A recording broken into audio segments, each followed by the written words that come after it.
तर विकास कामांसाठी शिवसेनेला पाठिंबा दिल्याचं मनसेचे स्थानिक नेते राजू पाटील यांनी म्हटलंय।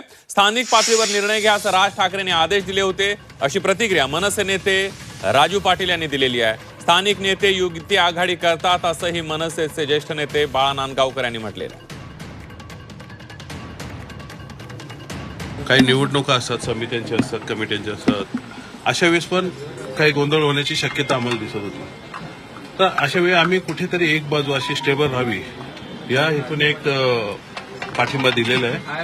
आणि ऑब्व्हियसली शिवसेना, शिंदे आणि बीजेपी हे एकत्र लढत आहेत, त्यामुळे त्यांना समर्थन देऊन आम्ही त्यांच्यासोबत जातो।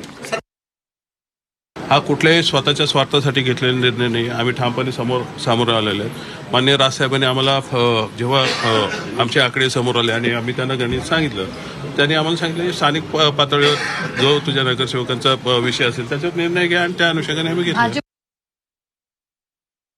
कल्याण डोंबिवलीमध्ये सुद्धा बीजेपीचं आणि त्यांचं कदाचित थोडंसं बिनसलेलं असावं आणि शिंदे साहेबांना वाटलं असावं की आपल्या स्वतःच एक हाती सत्ता असावी, म्हणून त्यांनी कदाचित लोकल लेवलवरती या तडजोडी केल्या असाव्यात। आणि त्या बाबतीमध्ये आमचे तिकडचे जे नेते आहेत, आमदार आहेत माजी, त्यांच्याशी त्यांची चर्चा झाली असावी। त्यामुळे आणि मला नक्की माहिती आहे की काहीतरी घडलं असावं, त्याशिवाय अशी तडजोडी होत नाही। मला असं वाटतं बघा, काही गोष्टी या पडद्याच्या पाठीमागे बऱ्याच गोष्टी चालू असतात, त्यावेळेला ते एकमेकांशी बोलायचे नसतात आणि नेमक्या घटना घडल्यानंतर झाल्यानंतर त्याच्यावरती चर्चा उहापोह होत असतो। त्यामुळे बऱ्याच ठिकाणी तडजोडी वगैरे वगैरे सगळ्या गोष्टी घडत असतात।